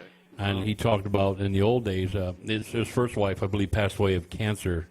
And he remembered, she would be driving out in the country. They lived in Canada. They'd be driving through the country. And he'd be staring out the window. His wife goes, "What are you doing?" He goes, "I'm working." Because he was looking at the trees and the majestic of the landscape and stuff. And that's how he got inspired to writing songs, and he just kind of wrote it in his own style. But I think it's just kind of cool to hear how songwriters get, impressed. Some sit down going, I'm going to write today about the Vietnam War. I'm going to write today about what's going on in the world. And some just goes, man, I was just playing around with guitar, and this just fell out. Right. Sometimes we hear great hooks by different people, like, 3 Letters in the Noose. 3 Letters in the Noose, that's a good one.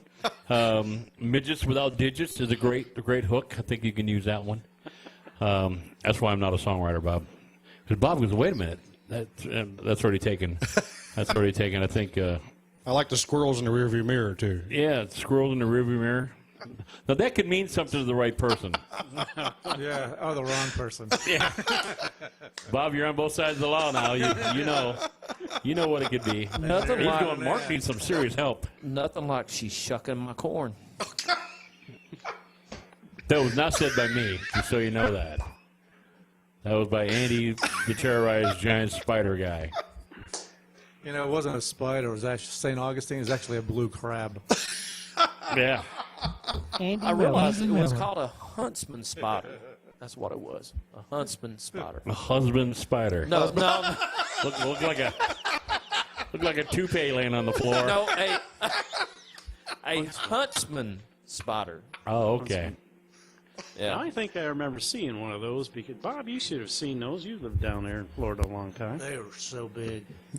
They're as big as your hand. I remember once my wife was up on the bed screaming. There's one stuck in her glove. And this guy walked in. He says, I got it. I'll kill the spider. I says, who are you? He goes, I'm Steve. And he threw his ant down on it. They were so scared they went out and used the toilet in the beach.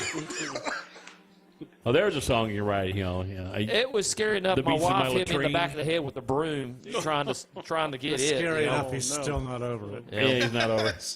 There's help for that, Andy. It's professional help. Well, Bob, what do you got for us? Well, I'm going to do what you asked for. Do the dad song? Yeah, this is probably my favorite by Bob. Believe it or not, when I wrote this song, I wrote this with Dave Gibson. The other one. The other Gibson brother. And it started getting pitched right away. So I'm like, well, this is cool. And then, as usual, as a songwriter, you get greatly disappointed every day. After a year, it never got picked up. And then out of the blue, I get contacted by the NSAI, and they say, we want to put your song on the NSAI Top 40. And this was last year. So it's on there for 3 months, and that was pretty cool. So, it's one of those, like I said, those steps forward. Mm-hmm. And then I get a call from a producer. We really like that song. We want to take it into a studio. I got a new group. And we're like, yeah, that's good. We can go and do that. So it went to the studio and never got cut. And didn't get selected.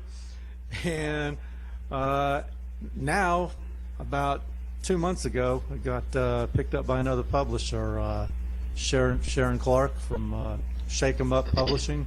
Okay. And she wants to pitch it. So, Boy, I hope it goes good for you, because this is one of those songs I that wish somebody cut it because I'm tired of saying, yes, go ahead. Yeah, please cut it. If you're going to pay for it, I'll be glad to. Yeah, There's going to be a song about a song there. The life of a song. It's a great song. Is it ever enough to know that I need you? Is it ever enough to know that I care? I long stop searching for fairy tale endings, just when I'm thinking life just ain't fair. It's never too late for happily ever after. It's never too late to find love that is true. No, I never believed in happily ever after. I just might start to with a woman like you.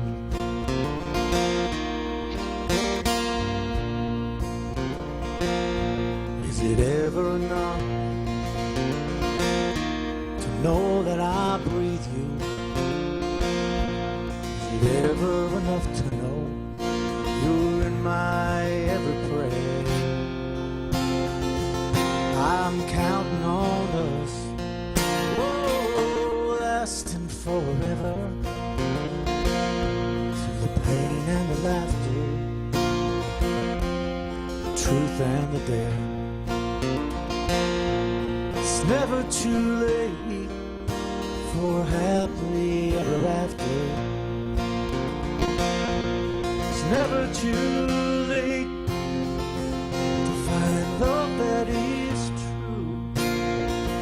No, I never believed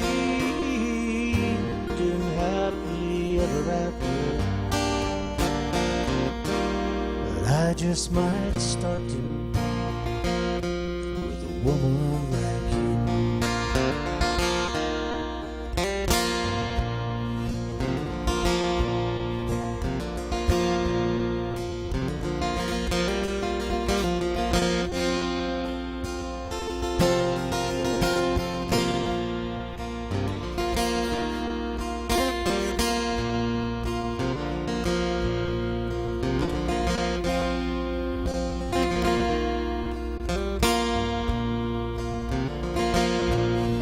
Never too late for for happily ever after. It's never too late to find love that is true. No, I never believed in happily ever after, but I just might start to. With a woman like you, oh baby, I just might start to. With a woman like you.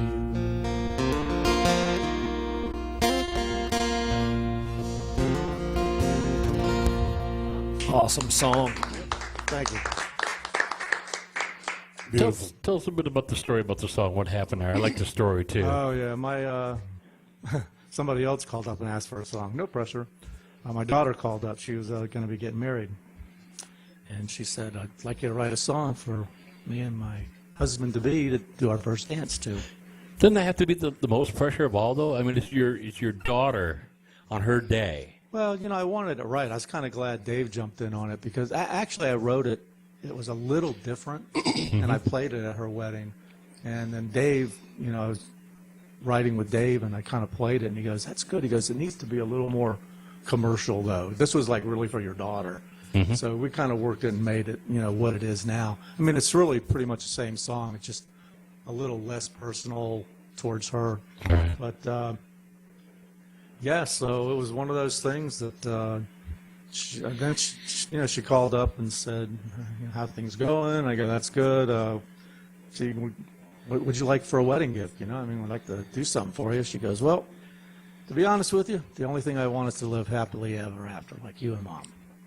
So I'm like, "Well, ding, happily ever after." So, and after that, there was a. You've been to my house, right? No, You've never been to my house? No. When you go up my stairway, Yes, there I we have. have this like area that I don't know why they have it there. It's only a place where somebody could fall off and kill themselves. So It's called a landing. So we put stuff, and like to keep the dogs off of it, so they don't fall off and kill themselves. We put like a Foot Locker, and on the side of the Foot Locker says, "It's never too late for happily ever after." Okay, well, there you go. There you are. Full circle. Right. Oh, wow. Yeah, and you go up to the studio there, and you look down, there it is. Right there. Right there. It's like, So- oh, that's where you got that from. I actually great. got it from my daughter, Yeah, but it all just fit together. yeah, So. and came back. Yeah, like you said, it's amazing to see So, that. yeah, it's I like the song. I just wish somebody cut the darn thing. It needs to be cut. I Beautiful mean, song. it's a song that I can hear on the radio. It needs to be cut. Keep so. hearing how good it is. Yeah. Don't that drive you nuts? I mean, there's about from every artist, there's always that one or two songs we hear from them. We're going, that's better than what's on the regular radio right now. I mean, there's a Well, why. that's like that one. There's no me without you. Everybody's like, play that song, play that song, play that song. Another great song. Yeah. Yeah. So I haven't heard too many Bob DeYoung songs I don't like. trust me, they're there. We don't hear them because they didn't play them. You're just not going to hear them. Well, let's shoot some dates out real quick. Let's do that. The 1st, the 6th, and the 19th. All right. All right, there you go. Well, of course, Done with that. The partial That's dates. how easy it was. tomorrow is a Wednesday. And Tomorrow is a Wednesday, yes. yes, so Heat FM will be playing the vinyl show in its entirety, starting at 10. 10 their time, 9 our time. Yes, that's correct. Yeah, 10 Eastern, 9 Central. Yeah, in its entirety, that's the country show, right? They're Correct. They're playing the country show. Correct.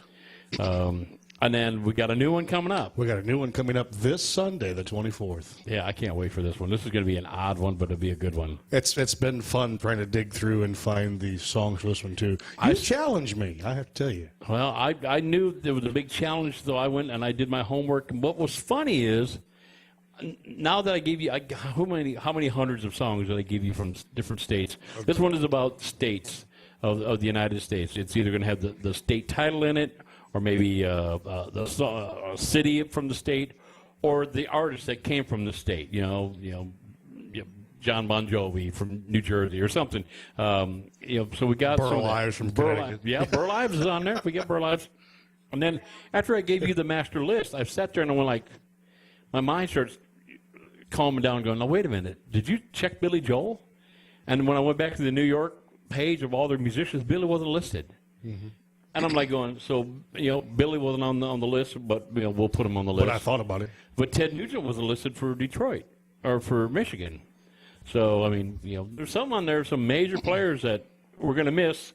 So we just ask people if you have a song or an artist about a state, make sure you go on our Facebook page and let us know, because he's pulling them right now. He's got a lot of pulling to do. So Next week's show, yes, will be Tanner Hillis. Okay.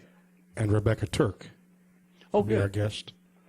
Rebecca was supposed to be here not too long ago, was it? Or no. She won the cancellation. She was the one that was supposed to be coming up this week. We have a TSNI day coming up in October. Brian, do you have that date handy by chance? Because I messed up somewhere. The Songwriters Showcase. Correct. Yes. Correct. That'll be October 7th from 5 p.m. to 7 p.m. Central. That'd be good. That'd be good. So now we're just taking their artists that's on our station and playing them for that whole time frame, right?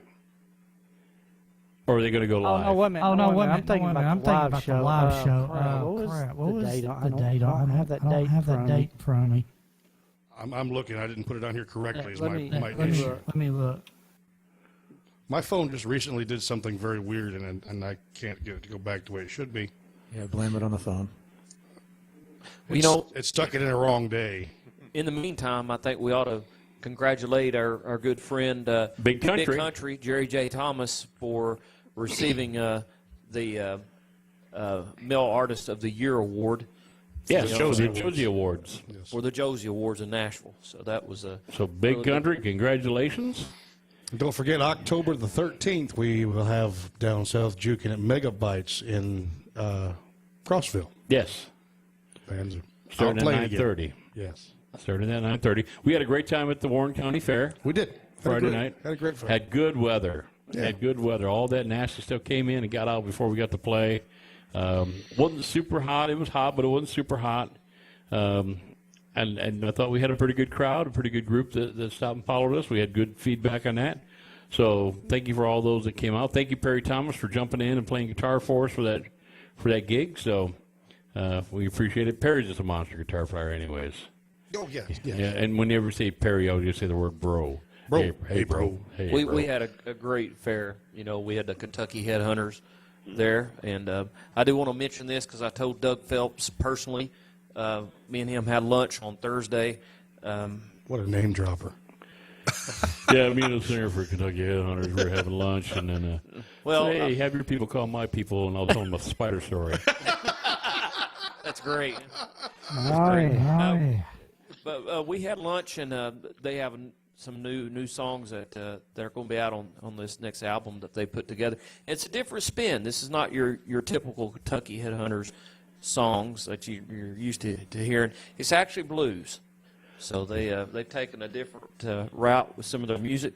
I think it'll be intriguing for those that do purchase the album or are actually going on and the Spotify and stuff. Did you get to see them perform Thursday night? Yes, I was there, and I watched the whole performance. It was incredible. That's what I Fred heard. Young, I actually videoed. He's a beast. I videoed Fred right up front on the stage. He went through this 10-minute session on a drum roll where the drumstick broke in the middle of it, and he stayed right on, and he used his right hand to finish out that set.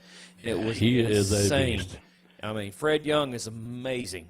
I don't know how he Amazing grows drummer. them sideburn chop things he's got, but man, all I can tell you is Bald on top and chops down to his... I will tell you this much. Sitting there in the front right there, my hand was sitting on actually on a pole there, and I could feel the rafters there just beneath us, and also the pole itself vibrating and shaking as he was in that procession there. he don't take he does drum solos for breaks. When they take a break, he'll do a drum solo. He never goes off stage. So way too loud and way too fast. I tell you one thing. There was an individual beside me filming as well, and she got exhausted. She couldn't hold her camera much longer because he did not stop. And he's a beast. A lot of people don't realize him, but if you've never seen the Headhunters live, don't go on YouTube videos. YouTube videos, that does not give that man any justice. No, it's cheesy. It's kind of like watching Hendrix on YouTube. It's not the same. If you can go see the Headhunters live, even if you don't know any of their songs, you're going to enjoy their show because they're just a high energy. They love what they do, and it shows on stage. Now, there is an interesting YouTube video out there of the Headhunters. The Davy Crockett song? They did Walk Softly with Bill Monroe together. Oh, I didn't see that one. So Bill Monroe's up there playing the mandolin, and they're all doing the rock and roll version over top of it, but it's kind of cool. Wow, that's pretty cool. I haven't seen that version. Well, we got time for another song from each of the boys. I think Jim, Bob wants you to do a certain song. Are you able to do that one? Otherwise, you got a long walk home. Well, I see it in Bob's eyes. I'm going to compromise on that one. I'm going to do the one that he and I put together. So, Bob, Continue you could drop Laredo. them off halfway home then. I can get halfway there. Yeah, I like this one too. Okay. Actually, it's one of my favorite songs she wrote. Then you're good to go, Jim. You got to ride all the way home. Just don't mess up on it. Yeah. No pressure. No pressure. Okay, this is Saturday Night in Cantina Laredo. Okay.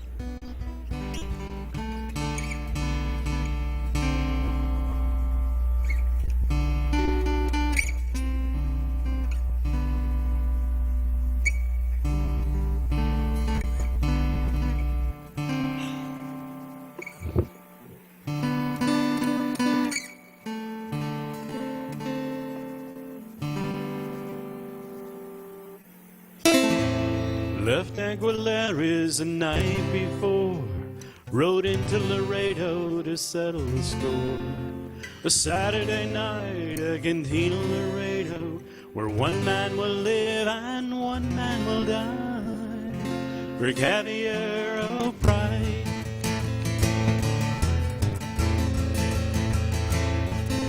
Saturday night, a Cantina Laredo, sweet senorita sharing whiskey and wine. Night of good luck, they put it all on the line. With 4 aces in hand, the stakes are so high, straight flush of hearts stands by my side. Oh, sweet senorita, we're in for one wild ride. One wild ride.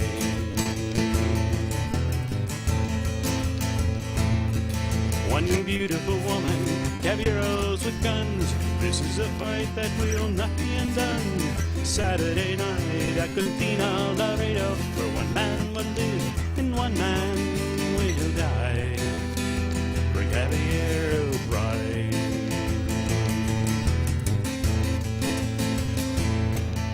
Well, in walks the man I was looking for, his hand resting on a 44. He yells, Caballero, that señorita is mine. Standing up from the table, no need to hide. Leather is cleared for Caballero pride. 2 shots ring out, amigo, justice is done. Justice is done.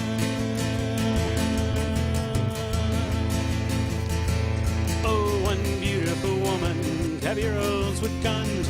This is a fight that will not be undone. Saturday night at Cantina Laredo, where one man will live and one man will die. For Caballero pride.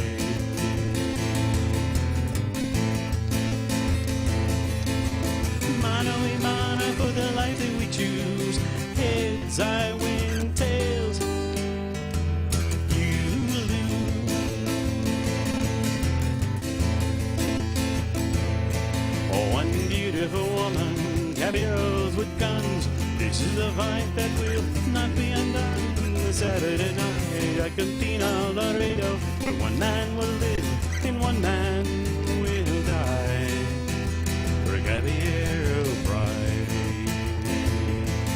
Where one man will die. For Caballero pride.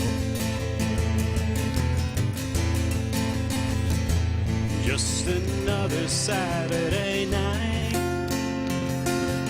in Cantina Laredo, Laredo, Laredo.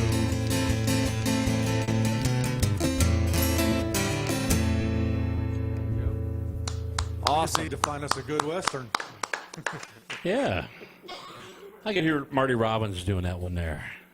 That'll be difficult. Well, yeah, I'm sure he's not going to be able to do it now, but I mean, faster, that Marty Robbins style. I mean, that kind of. Now, Jim, have you ever been to Laredo? They have big spiders down there. We had a Yeah, I hear bottle, we had a bottle of Big tequila when we wrote that song, so the answer to that is yes. Oh, okay. The bottom of tequila. Not officially, but we were there. I have been to Laredo. I have been there, and I've been across the border. And I will say, though, you've got to get out of town when it's sunset because it is one wild place. Yeah, I did a little research on that. That first statement or part of the song was Aguileras, and there's a little town down there back in the 1800s that was basically horseback riding distance up to Laredo. It'd take a full day to ride, but it was I think it was a railroad town, and they had like 380 people that lived there at that time. It was a big bustling little metropolis there, and when the railroad finally petered out, so did the town. So I don't think there's much there today, but it was interesting. I think it was back in the 1830s, 40s. It's now basically a border town there, and you Right. can go across into Mexico. It's a completely different world, though, once you cross that border.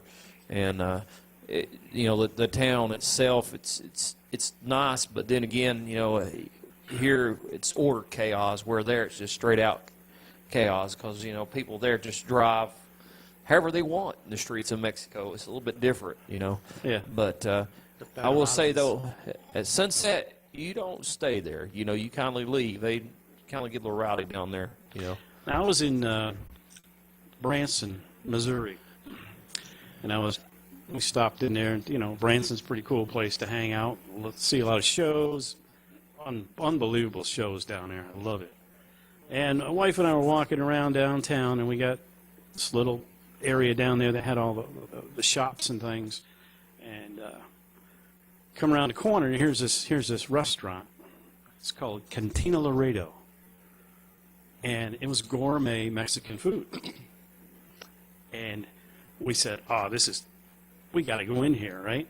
So we did, and it was excellent. Did you play the song? I asked them if they would let me debut it, but they didn't. Oh, wait. They didn't buy into my offer. You go away now. He wants a free dinner, that's all. But I guess there's a free burrito. There's a couple of those around in the South I found. So there's another one I found also. I think it was in Huntsville, actually.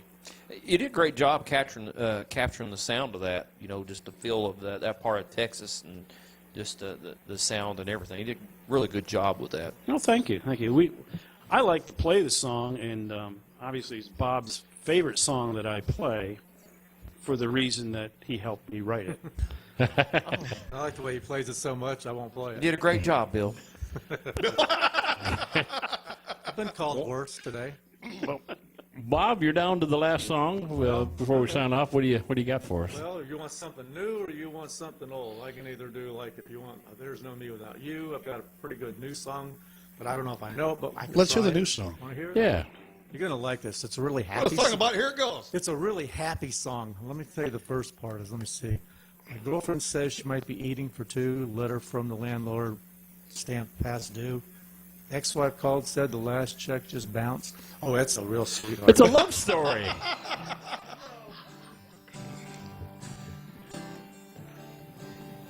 Girlfriend says she might be eating for two. Letter from the landlord, stamp past due. The ex-wife called, said the last check just bounced. Doing my best, won't let it get me down. I work 2 jobs trying to pay the bills. It's never enough, man. I'm starting to feel like I'm running up a landslide. Every step puts me further behind. Working hard and getting by. Move a little faster, push a little harder, trying to hang on. Rolling up a landslide. I keep on going, it's running on empty, but my tank ain't dry, so there's no stopping me. I'm no quitter, I'm gonna stay strong, gonna get my leg back. Before too long, yeah, I might trip, maybe trip and fall. You better believe one day I'll have it all. Driven and rolling up a landslide. Every step puts me further behind. Working hard, getting by. Move a little fast, push a little harder, trying to hang on. Rolling up a landslide. Nobody promised me life would be easy. But where I go from here is up to me. I'm running up a landslide.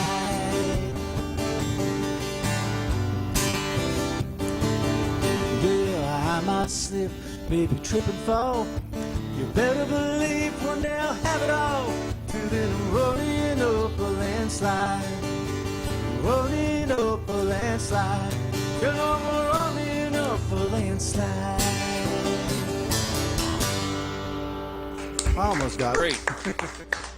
Very nice. That's another co-write with Mitch Collins. Well, I like it. I like hearing the new stuff, too. It becomes our newest favorites, you know, when we start hearing Bob and some of these others come out with their newer stuff.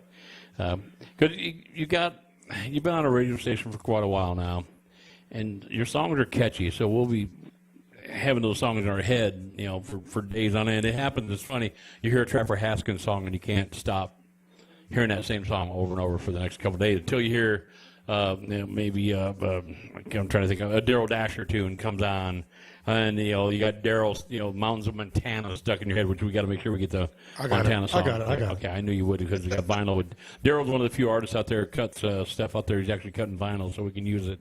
Thank you, Daryl. We're going to be playing you on this coming Sunday for that, although he's in our regular rotation. But your songs do the same thing. When we hear some of your songs, I'll be singing, "There's no you without me," and it's just a catchy tune. It gets in your head. And I'm just going, these songs need to be on the big box shops where they're cashing the cash register for you somewhere along the line. Since we're talking that good about you, when you start getting those checks, come see us. Yeah, I was going to say. If you start a publishing company, that'd be awesome. Yeah. We, there was talk of that. But we are just so glad that you're on a radio station, that you've been friends with us. And you've putting up with us for so long now. We give you grief and headaches, and he rolls his eyes, and he goes, why in the world did I ever agree to come on the show? No, I appreciate you inviting me and letting me always bring some folks in from this area. And we're going to have to bring that artist that you were talking about, bring her up here one of these times. But, Bob, you're out there, you're doing what needs to be done. You're getting in there, you're singing, you're bringing other songwriters into the fold, kind of paying it forward, so to speak. We wish you the best of luck. Now, you don't have a Facebook page, do you? Or you got a like page? No, I don't. I have a web page. All right, so you got a web page. Tell the web page name. One word, BobDeYoungMusic.com. Okay, and it has like scheduled when you got songwriter events and stuff going on. It has everything on there. So, you can even listen to all the music. Well, not all of it, but all that's recorded. Okay. Well, that's good. So, yeah, people jump on Bob's website, check it out. Find out where he's playing at, where the next songwriters round is that Bob's always involved in with songwriters. Again, thank you for that. These songwriters need to be taken under their wings and molded and have a place to play at. And I agree. We have the kind of same philosophy. They need to be playing where they can get paid. So some of these venues out there, start getting them out there where they can start getting they bring you cash, you give them cash. So let's help these guys out. Great venue. So, Bob, make sure you highlight any of them artists, and we'll try to get them on a radio station, too, and try to get them in the into the mix. So, Jim, thanks for coming out. Thanks for putting up with us also. Oh, it's my pleasure. We're not a standard radio show. We don't do anything by 3x5 cards or a teleprompter. We just shoot off the hip, and sometimes we got spiders and stuff. Yeah, we talk about spiders and Aunt Bessie jumping on mice and stuff. So we do all kinds of stuff. Great stories. Yeah. But, again, we want to thank... That's actually not correct. All right, Brian, what's not correct? Yeah, we used to have teleprompters for Betty White. We did, and that was one of the funnest times I've ever had, because we'd have a serious artist on the stage, and something would be made about Betty White or something, and we'd have the artist and Betty White on the teleprompter for all to see. Brian is a master of Photoshop, quick Photoshop. Brian, if you're not doing your job for real, people could hire you as a graphic artist, because he does it so fast and so good. My favorite one, though, Brian, Betty White's like a fan favorite of ours. She's in everything we seem to always do, thanks to someone talking about her body parts. Thank you, Miss Velvet Presley. So we never got that, lived down. Kind of like the spider story. But we had Sugarline Blue on. And by the way, Jason's wearing the Sugarline Blue shirt. I have the hat. Make sure you check out Sugarline Blue, find out where they're playing, to go buy their merchandise. Great band. They do the Sunday shout out. We post that on our Facebook page. Check that out every Sunday. But I totally got off track what I was even talking about. Betty White. Yeah. So Sugarline Blue. There's a new picture of Ashley in the water up to her waist. And the next time we see that picture, there's a new picture, not nude. New picture. I can't hear very well. I was going to say, Dave Best's going, what? Yeah, there's one of my wife on the news? Googling it. But there's a new picture. What? Yeah. There's a brand new picture of Ashley that was in the water. Beautiful, artistically done. And then the next time we saw that picture, there was Betty White in the water with her. It looks just like she was, too. I love the teleprompter, Brian. We got to get it hooked back up here. When are you coming back up to Manchester? I don't know. I don't know. I love that.